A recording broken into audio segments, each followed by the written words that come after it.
बच्चों, कैसे हैं आप सब? मैं आशा करती हूँ आप सभी लोग स्वस्थ और प्रसन्न होंगे।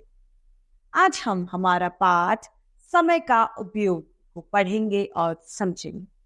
हमें सदैव समय का सदुपयोग करना चाहिए, क्योंकि समय एक अमूल्य चीज, समय बहुत ही अमूल्य है। जिसका कोई मोल नहीं होता वह अमूल्य होता है। एक बार जो हमारा समय निकल जाता है वह लौटकर कभी नहीं आता।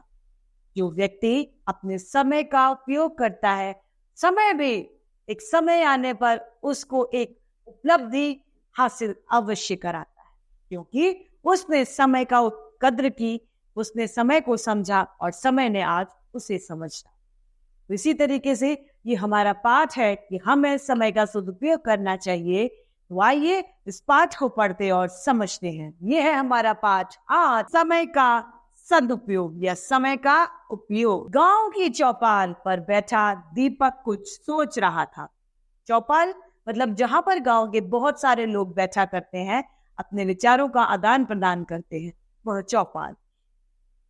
इतने में घर के अंदर से उसकी माँ आ गई और बोली, दीपक, स्कूल खुल गया है, देर हो जाएगी, जल्दी करो। जब वो बाहर बैठा कुछ सोचता है तो उसकी माँ द्वारा एक आवाज आती है कि बेटा जल्दी कर लो, स्कूल खुल गया है, नहीं तो आप लेट हो जाओगे। अब रोजाना स्कूल जाना पड़ेगा, पढ़ना पड़ेगा। खेलने का तो जैसे समय ही नहीं है। यह सोच उसने मन बनाया कि मैं आज स्कूल नहीं जाऊंगा। किसने? दीपक ने। दीपक ने यह कहा कि अब स्कूल खुल गया है तो रोज स्कूल जाना पड़ेगा और रोज ही पढ़ना पड़ेगा। अब खेलने का समय ही नहीं मिलेगा। जब खेलने का समय नहीं मिलेगा तो हम मौज मस्ती कैसे करेंगे? यह दीपक अपने मन में सोचने लग जाता है और उसने एक फैसला लिया होता है कि आज वह स्कूल नहीं जाएगा। घर में रहो तो मम्मी डांटती है, स्कूल में मास्टर जी। तभी उसे एक गाय आती हुई दिखाई देती है। अब उसके मन की सोच क्या है?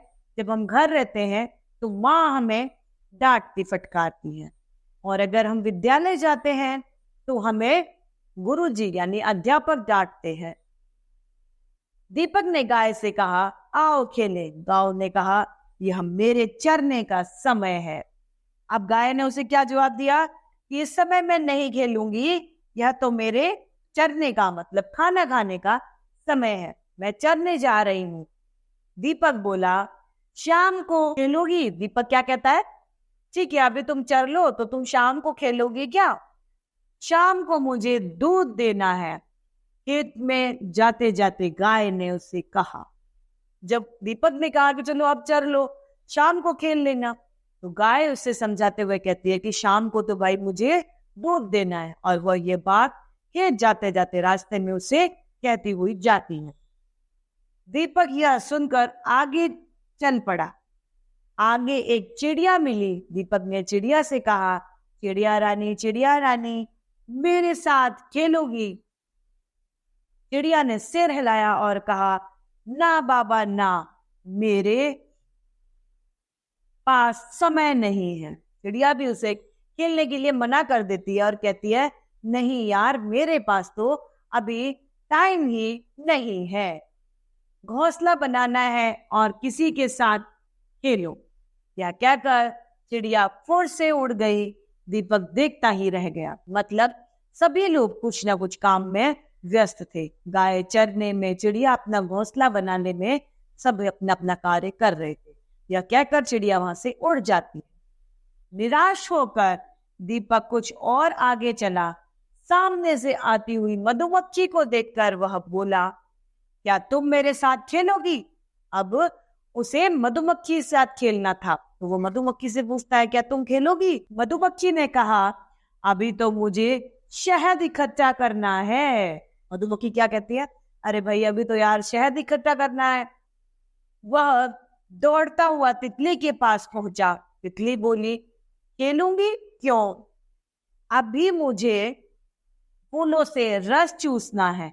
इन सभी बातों को देखकर दीपक सोचने लगा, सभी अपना अपना कार्य कर रहे हैं। किसी के पास मेरे साथ खेलने के लिए समय नहीं, फिर मैं ही निकम्मा हूँ जो यूं ही समय नष्ट कर रहा हूँ।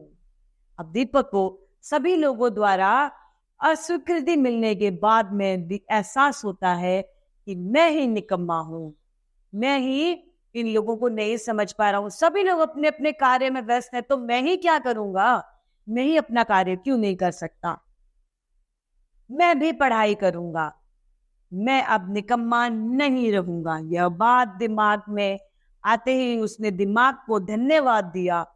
अब वह तेजी से दौड़कर विद्यालय जा पहुंचा। उसने प्रतिज्ञा की कि मैं मन लगाकर पढ़ाई करूंगा और कभी विद्यालय जाने से नहीं चुराऊंगा।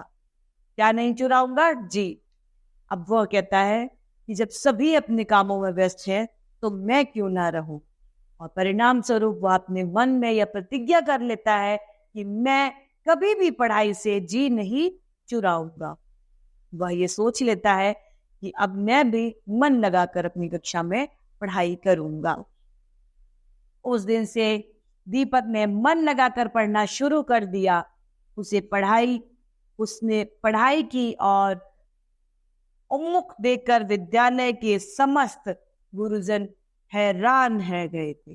वे सोचते थे कि किस वजह से दीपक ने पढ़ाई की धुन सवार हो गई। इस प्रकार जीव जंतुओं ने दीपक को समय के सही उपयोग की प्रेरणा दी।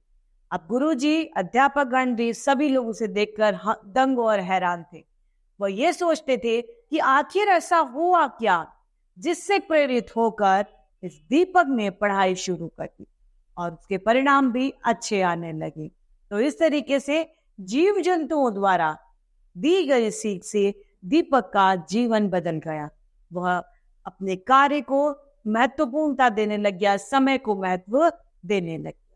इस पाठ से हमें शिक्षा मिलती है कि समय अमूल्य है।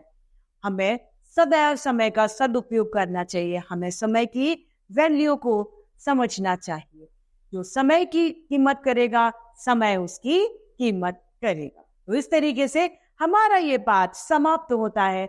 मैं आशा करती हूँ आप सभी लोगों को यह पाठ भली भांति रूप से समझ में आया होगा। तो आज के लिए इतना ही, फिर मिलते हैं। धन्यवाद।